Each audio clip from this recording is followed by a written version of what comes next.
एक तो है आप लोग रोज भगवान की क्या करते हो? पूजा। क्या पूजा के रास्ते भगवान तक पहुंचा जा सकता है?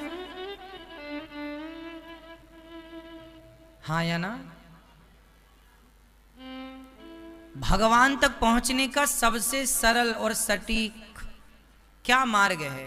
कौन सा वो राह है, रास्ता है जो भगवत धाम तक पहुंचा देगा, भगवान तक पहुंचा देगा? आप लोग रोज करते हो पूजा, लेकिन एक बात याद रखिएगा कि पूजा पर्याप्त नहीं है। अच्छा ये बताओ, जलेबी मीठी होती है या नहीं? हाँ या ना? जोर से ना। जलेबी मीठी नहीं होती, चाशनी मीठी होती। जलेबी को चाशनी में ना डुबाया जाए तो क्या मीठी हो सकती है? जैसे जलेबी मीठी नहीं है, चाशनी की मिठास जलेबी में चढ़ जाती है, उसी तरह आप जो पूजा करते हैं वो पूजा है जलेबी की तरह, और प्रेम जो है वो चाशनी की तरह है। जब तक जलेबी को, जब तक पूजा को प्रेम की चाशनी में नहीं डुबाओगे, तब तक वह पूजा ग्रहण करने योग्य नहीं है। इसलिए अकेली पूजा यदि आप करते हो तो घाटे में हो। कैसी पूजा? राम ही केवल प्रेम प्यारा, जान ले ये जो जान निहारा। भगवान केवल प्रेम के बल पर मिलेंगे। जब मिलेंगे कौन सा बल? प्रेम का बल। इसलिए भगवान से प्रेम किया जाए, किसकी तरह? गोपियों की तरह। तो अब आप प्रश्न कर सकते हैं कि महाराज जी ये प्रेम कहां से आएगा? तो सत्संग से आएगा। और प्रेम कैसे प्रकट होगा? आओ हम प्रेम को प्रकट करने की कोशिश करते हैं। जैसे आग, माचिस की तीली होती है, माचिस की तीली को माचिस से रगड़ने से, घर्षण करने से आग प्रकट होती है। यदि रगड़ा ना जाए, घर्षण ना किया जाए, तो क्या माचिस की तीली से आग प्रकट हो सकती है? अच्छा ये बताओ, माचिस की तीली में आग है या नहीं? हाँ या ना? माचिस की तीली में आग है या नहीं? जोर से हाँ या ना? है कि नहीं? है, है। माचिस की तीली में आग है, सब जगह सब में आग होती है। माचिस की तीली में आग है, लेकिन वो आग प्रकट कब हुई? जब आपने घर्षण किया। तो माचिस की तीली में आग तो थी, पर प्रकट तब हुई जब घर्षण हुआ। उसी तरह भगवान तो सबके भीतर हैं, पर प्रकट तब होंगे जब प्रेम का घर्षण होगा। जब प्रेम होगा परमात्मा प्रकट होगा। प्रेम नहीं है तो भगवान को प्रकट करने की क्षमता पूजा में नहीं है। भगवान को प्रकट करने की क्षमता प्रेम में है। इसलिए भगवान को पूजा नहीं, प्रेम चाहिए। आपकी पत्नी और आपके पति को, अच्छा आपकी पत्नी आपकी पूजा बहुत करे, आपका पति आपकी पूजा करे, बढ़िया आपको धूप दीप से आपका वंदन करे, आरती उतारे, मिठाई खिलाए और बढ़िया पुष्प माला पहनाए, आपका पति और आपकी पत्नी पूजा आपकी करे और प्यार करे पड़ोसी और पड़ोसन से, चलेगा? आपका पति पूजा आपकी करे, आपकी पत्नी पूजा आपकी करे, आपके चरणों में पुष्प चढ़ाए, आपकी आरती उतारे और प्यार करे पड़ोसी से, चलेगा? आपका पति पूजा आपकी करे, पत्नी को माला पहनाए, पत्नी की आरती उतारे, पत्नी को पुष्प चढ़ाए, दक्षिणा चढ़ाए, परिक्रमा लगाए पत्नी की और प्यार करे पड़ोसन से, चलेगा? तो पूजा आपकी कोई करे और आपसे प्रेम ना करे तो क्या कोरी पूजा से आप प्रसन्न होंगे? तो जिस पूजा से आप प्रसन्न नहीं हो सकते, भला उस पूजा से भगवान कैसे प्रसन्न होंगे? इसलिए पूजा नहीं, पूजा के संग प्रेम हो। क्या होनी चाहिए? राम ही केवल प्रेम प्यारा। भगवान को प्रेम चाहिए, इसलिए आप प्रेम कीजिए। और प्रेम कब प्रकट होगा? जब सत्संग करेंगे। प्रेम तो देखो होता है, भगवान को रोज नहलाओ, रोज पुष्प चढ़ाओ, रोज दर्शन, मंदिर रोज क्यों जाना चाहिए? मंदिर रोज क्यों जाना चाहिए? मंदिर जाना क्यों, मंदिर जाना चाहिए? उत्तर दो। मंदिर रोज क्यों जाना चाहिए? रोज भगवान को क्यों नहलाना चाहिए? रोज क्यों भोग लगाना चाहिए? रोज क्यों तुलसी और पुष्प चढ़ाना चाहिए? क्यों ये सब क्यों होता है? कारण आप बताओ, क्यों रोज मंदिर जाना चाहिए कि नहीं जाना चाहिए? हाँ, आप रोज आप क्यों भोग लगाते हैं? रोज क्यों भगवान को स्नान क्यों करना चाहिए? ये सब क्यों? क्योंकि आप जिनके पास रोज जाते हैं ना, उनसे आपका प्रेम होता है।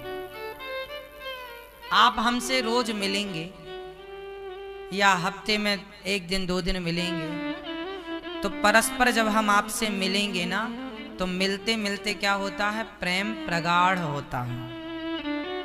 क्या होता है? प्रेम बढ़ता है। यदि हम और आप निस्वार्थ भाव से मिलें तो प्रेम बढ़ेगा। और आपकी पड़ोसन रोज आपके पास आए, बहन जरा आज 2000 रुपए दे दो, आज 500 दे दो, आज 100 रुपए दे दो, तो वो भी रोज मिलेगी आपको, लेकिन उससे प्रेम नहीं बढ़ेगा। आपको लगेगा ये क्यों आ गई। प्रेम हमारा और आपका तब बढ़ेगा मिलने से, जब आप हमसे तो मिलें, हम आपसे तो मिलें, लेकिन हमारे और आपके मिलन में ना कोई स्वार्थ ना हो। हमारे और आपके मिलन में कोई स्वार्थ ना हो। स्वार्थ होगा तो वो प्रेम प्रेम, फिर वो प्रेम है ही नहीं, वो तो स्वार्थ है। तो भगवान के मंदिर रोज क्यों जाना चाहिए? इसलिए क्योंकि जब भक्त, कोई स्वार्थ नहीं होगा भक्त का, और भगवान का तो कोई स्वार्थ है ही नहीं आपसे, तो आप भी निस्वार्थ हैं और भगवान भी निस्वार्थ। और जब निस्वार्थ निस्वार्थ दोनों मिलेंगे तो प्रेम प्रकट होगा। यही ये प्रेम प्रकट हो। हम बिहारी जी के दर्शन करने क्यों जाते हैं? प्रेम होगा इसलिए जाएंगे, और प्रेम नहीं होगा तो जाने से प्रेम प्रकट होगा इसलिए जाएंगे। होगा तो बढ़ेगा, नहीं होगा तो प्रकट होगा, फिर वो बढ़ेगा। तो भगवान को रोज नहलाते क्यों हैं, पूजा क्यों करते हैं? क्योंकि ये सब चीजें प्रेम को बढ़ाने में सहयोगी हैं। भगवान को पुष्प क्यों चढ़ाते हैं? बताओ, भगवान को पुष्प क्यों चढ़ाते हैं? बोलो।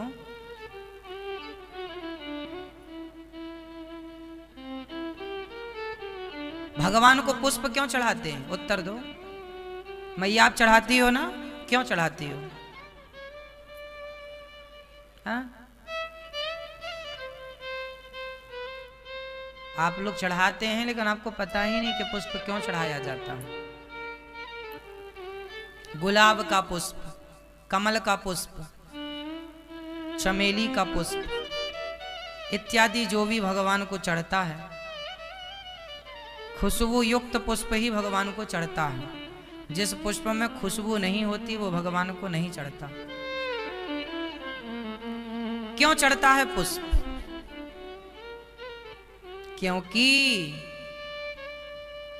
इस धरती में ईश्वर की सारी जो रचना है, ईश्वर की सारी संरचनाओं में सबसे सुंदर है पुष्प। सबसे सुंदर है। आप देखो ना, पूरे जंगल में यदि एक पुष्प होगा, पेड़ की सुंदरता तब ज्यादा होती है जब वो पुष्पों से भरा हो। चाहे कोई भी हो, आम को देखना आप, लेकिन जब आम में मोर आने लग जाती है, सीजन आम का मोर नहीं आने लग जाती, वो पुष्प मान लो आप उससे, वो पुष्प ही है आम का। उस तरह से आम का पेड़ तब ज्यादा सुंदर लगता जब उसमें मोर आने लग जाती है। समझते ना मोर उसकी। कनेर का पेड़ होता है, जब कनेर का पेड़ पुष्पों से भरता है तो वो और खूबसूरत लगता है। गुलाब से भरता है तो सुंदर लगता है। और सुंदरता का प्रतीक है पुष्प। पूरे तालाब में कंचन जल है, सुंदर जल है, लेकिन उसमें जब कमल खिला हो तो वो सुंदरता और बढ़ाता है तालाब की। तो ये चीजें सुंदर हैं, इतनी सुंदर हैं, इसलिए आप भगवान के चरणों में गुलाब तोड़कर इसलिए ले जाते हैं कि प्रभु मैं पूरा जंगल, पूरा बगीचा घूम कर आई, लेकिन ये सबसे सुंदर था। आप भी सबसे सुंदर हैं और ये भी सबसे सुंदर, तो आप सुंदर के चरणों में ये सुंदर पुष्प मैं समर्पित कर रही हूँ। इस सुंदर पुष्प को बनाया किसने? उसी सुंदर परमात्मा ने। तो आपकी रचना, आपकी संरचना आपके चरणों में। भगवान को मोर का पंख लगता है माथे पर, मुकुट पर। क्यों लगता है मोर का पंख? क्यों मोर का पंख भगवान के मुकुट पर सजता है?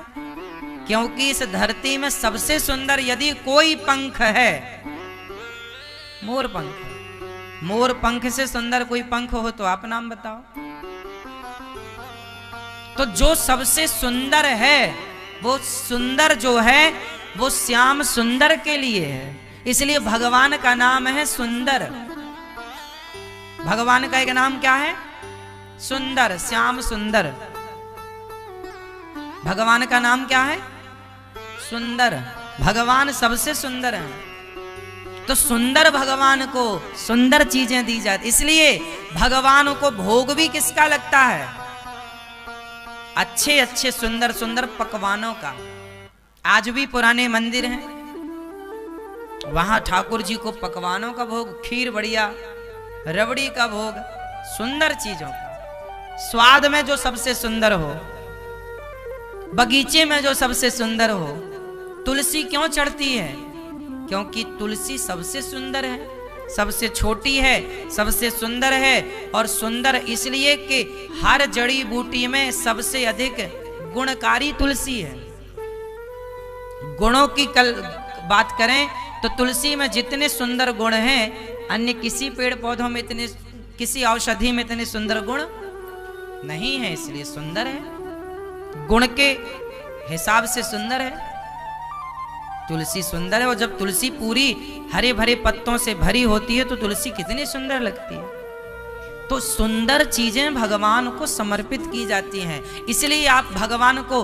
अच्छा, आपके पास क्या सुंदर है? अब बताओ, आपके पास क्या सुंदर चीज है? जोर से, आपके पास क्या सुंदर है? क्या? आपके शरीर में आपके सब चीजों को जोड़ा जाए, 5 ज्ञानेंद्रिय, 5 कर्मेंद्रिय, मन, बुद्धि, चित्त, अहंकार और इत्यादि जो तत्व हैं, शरीर है, इंद्रियां हैं, आपके पूरे सर्वांग शरीर में सबसे सुंदर क्या है? जोर से, हाँ, मन। अब भगवान को सबसे सुंदर चीज चढ़ती है, तो आपका मन है सबसे सुंदर, लेकिन क्या आपका मन सुंदर है? क्या मन में छल नहीं भरा? क्या मन में कपट नहीं भरा? क्या मन में ईर्ष्या, द्वेष, नफरत, घृणा नहीं भरी? और जब ये भरी है तो फिर मन सुंदर रहा कहां? सुंदर कहां रहा मन? और सुंदर बन गया जिनका, उनका मन चढ़ गया और उनके मन में आकर बस गए भगवान। मन का ही खेल है साहब पूरा। इसलिए सबसे सुंदर भगवान को सबसे सुंदर, इसलिए भगवान क्या कहते हैं, निर्मल मन जन सो मोहि पावा। भगवान भी आपका मन चाहते हैं, आपका शरीर नहीं चाहते। आपके शरीर में, आपके जीवन में सबसे सुंदर है आपका मन, और वो मन ही गंदा है, आपने कर रखा है। अब एक काम करो, फटाफट अपने मन को साफ करो, और साफ करके जब मन सुंदर हो जाए तो पुष्प का भी एक नाम है मन। पुष्प का एक नाम क्या है, मन, सुमन। सु मतलब, जोर से, सु मतलब सुंदर, सुमन। सुमन मतलब पुष्प, सु मतलब सुंदर, मन मतलब मन। अपने मन को ही पुष्प बनाओ और मन के पुष्प को सुंदर बनाकर भगवान के चरणों में चढ़ा दो। ये मन है, ये सुमन है। ईश्वर को सबसे अच्छी चीजें चढ़ती हैं। वस्त्र भी भगवान सबसे बढ़िया पहनते हैं, है ना। भगवान के कपड़े भी कैसे होते हैं, सुंदर। भगवान के माला सुंदर, मणि भगवान को सबसे बढ़िया। इसलिए पुराने मंदिरों में आपने देखा होगा, भगवान के पुराने मंदिरों में भगवान का झूला होता था। किसी मंदिर में सोने का झूला है, किसी मंदिर में चांदी का झूला है। सबसे सुंदर चीज किसके लिए, भगवान के लिए। इसलिए सोने का झूला, सोने के, इसलिए मंदिरों में, कुछ मंदिरों में कुछ लोग सोने के बर्तन, सोने की थाली, क्योंकि भगवान हैं, सुंदर हैं, तो सबसे सुंदर। हम अब कुछ लोग कहते हैं भगवान को सोने की थाली में भोग लगाने की क्या, भगवान को सोने के झूले में क्या जरूरत है। अरे भगवान है पगले, भगवान को ही सबसे सुंदर चीजें चढ़ानी चाहिए, समर्पित करनी चाहिए। हमारा गुजारा तो टाट में भी हो जाएगा, हमारा गुजारा तो झोपड़ी में भी हो जाएगा। पर यदि आप सामर्थ्यवान हैं, तो आपके घर में यदि गोपाल जी हैं, तो जो आपके घर में सबसे सुंदर चीज है, सबसे बढ़िया, वो भगवान के लिए होनी चाहिए। इसलिए जब फल लाओ तो बच्चों को बाद में खिलाओ, पहले भगवान को भोग लगाओ। पहले भगवान को प्राथमिकता दो, पहले भगवान को भोग लगे, फिर खीर बने तो भगवान को भोग लगे, हलवा बने पहले भगवान जी का भोग लगे। सबसे सुंदर है भगवान, तो सबसे श्रेष्ठ चीज भगवान। हम सब फिर क्या खाएंगे, जूठन। भगवान का जो प्रसाद है वो भगवान का जूठन है, तो हम जूठन खाएं। हम अपने लिए क्यों करें।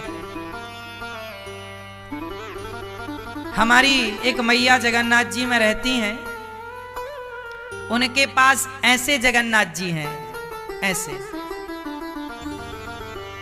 वो रोज अपने घर में इतना सारा भात बनाती हैं, चावल भात, इतनी सारी दाल बनाती हैं, इतनी सारी साग बनाती हैं, इतने सारे फल काटती हैं, और सारे फलों का, और उनके घर में खाने वाला कोई नहीं, केवल वो अकेली और एक दो लोग और जो सेवा। और बनाती कितना है, इतना सारा। किसी ने कहा मैया तुम इतना क्यों बनाती हो, तुम्हारे घर में तो कोई है ही नहीं खाने वाला।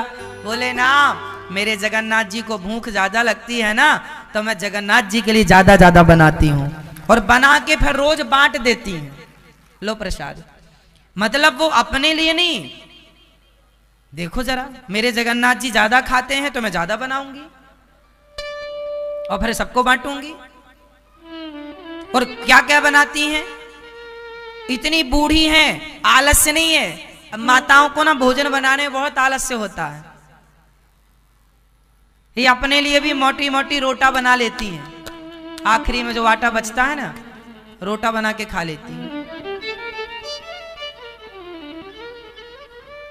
आखिरी में दाल सब्जी नहीं बचेगी तो अचार के संग खा लेंगी। एक तो ये भाव है कि इनकी ममता है, सब खिला देती हैं, और दूसरा आलसी भी है कि थोड़ा ज्यादा बना लिया करो, तुम्हारे लिए तो बच जाए। तो ये दो बातें हैं, या तो आपकी ममता है कि आपने सब खिला दिया, ठीक बात है, लेकिन अपने लिए भी कुछ बचाओ। अपने लिए कुछ नहीं बचा तो अब बनाए कौन? अब अपने लिए क्या बनाए? ये आलसी है कि अपने लिए क्या बनाए। चलो कोई बात नहीं, भगवान के लिए बनाओ, ज्यादा सा बनाओ, ऐसा बनाओ कि आपके लिए तो ना कम है, आप भी बढ़िया खाओ। तो वो मैया ने भगवान के लिए इतने सारे फल काटा करती, सब फल लाती हो, और आप आश्चर्य मानेंगे, मुझे एक बात याद आ गई। आपने जगन्नाथ जी के मंदिर कभी जाना तो जगन्नाथ जी के ऊपर ना एक पुष्पों का गुलदस्ता होता है, पुष्पों का एक गोल सा ऐसे जगन्नाथ जी के ऊपर पधराया जाता है।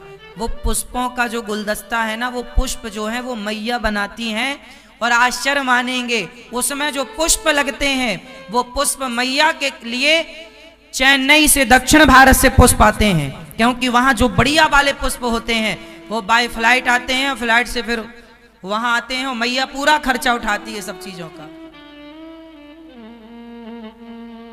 पुष्प भगवान के लिए हैं तो बढ़िया बढ़िया, पूरे भारत में उसने देखा सबसे बढ़िया फूल कहां मिलता है, क्योंकि वो मेरे जगन्नाथ जी के लिए। भाव तो देखो, भाव है, यही तो मन की शुद्धि है। अपने लिए तो सब कोई सब करता है, कुत्ते भी अपने लिए सब करते हैं, लेकिन भगवान के लिए सब होना, भगवान के लिए। एक राजा की कथा मैंने सुनी। एक राजा के मंदिर था, तो एक वहां एक भक्त आया करते थे पूजा करने। तो राजा ने एक दिन कहा, संत जी आप पूजा कर लिया करो भगवान जी की, जो सेवा हो ठाकुर जी की करना। राजा बोले करना। संत जी बोले सुनो, हम एक शर्त पर सेवा करेंगे कि हम भगवान की जब सेवा करें तो कोई रोका टोकी ना करे और हमसे कोई हिसाब ना मांगे। राजा बोले आपसे हिसाब कौन मांगेगा, बढ़िया भोग लगाओ, बढ़िया श्रृंगार करो, ठीक। अब लो भैया, संत जी रोज भगवान के लिए बढ़िया सा सोने के बर्तनों में ठाकुर जी को बिठाएं और नहलाएं और पूजा करें, और भगवान को सुंदर सुंदर रेशमी वस्त्र पहनाएं, संत जी खूब सेवा करें। और वो संत जी बहुत बड़े भक्त थे। और हुआ क्या कि वो बढ़िया बाजार से सबसे पूरी बाजार घूमते, जो सबसे बढ़िया फल दिखते। और आजकल हमारी माताएं या पुरुष कुछ लोग क्या करते हैं, आज हमारे घर में सत्यनारायण भगवान की पूजा है तो भैया जरा केला देना। कैसे दिए? बोले 20 रुपए दर्जन। अरे 20 रुपए थोड़ा कम वाला है? हाँ हाँ कम वाला है, 10 रुपए दर्जन है। हाँ हाँ तो ये वाले दे दे, कोई खाना थोड़ी है, पूजा में लगना है। ऐसी करते हैं ना लोग कि पूजा वाले हैं तो सस्ते वाले दे दे। वो केला आधा तो ऐसे झूला झूल रहा है, ये वाले भगवान को चढ़ा देंगे, जो बढ़िया होंगे वो बच्चों को खिला देंगे, खुद खा लेंगे। ऐसे ही अब आप लोग पूजा कराते हैं ना तो सुपारी लाते हैं। पूजा की सुपारी देखी आपने? हाँ, वो तुम अपने बाप को खवाओ तो तुम्हारा बाप नहीं खाए, और तुम भगवान को खवाते हो। वो सुपारियां जो तुम भगवान के लिए लाते हो छोटी छोटी, फोड़ कर देखना सारी सड़ी होती हैं, लेकिन आपको तो नहीं, भगवान को खिलाना है इसलिए ले आओ सस्ती वाली।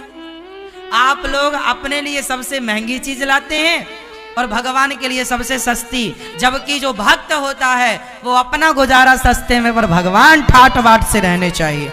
ये भावना है भक्त की। अब इस भावना को ये सामान्य लोग, विषय भोगी लोग क्या समझें?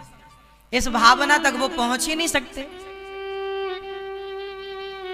अब बिहारी जी में फूलों का बंगला बनता है, वो बंगला 5-5, 10-10, 20-20 लाख का होता है। एक बंगला 20 लाख का, 50 लाख का बंगला फूलों का, उसकी कारीगरी बनाना में पुष्पों का खर्चा, दूर से पुष्प आते हैं, एक बार में 1 दिन चलता है, 2 दिन चलता है, और 20 लाख 50 लाख रुपए। कुछ लोगों ने कहा क्यों? अरे भाई वो बिहारी जी हैं, वो भगवान हैं, भगवान आज पुष्पों के बंगले में सजेंगे, वो भक्त भगवान के लिए कर रहे हैं सब कुछ। हमारे भगवान की प्रसन्नता के लिए। अब आप कहो भगवान इसमें प्रसन्न होते हैं? भगवान को ना चाहिए कुछ नहीं, भगवान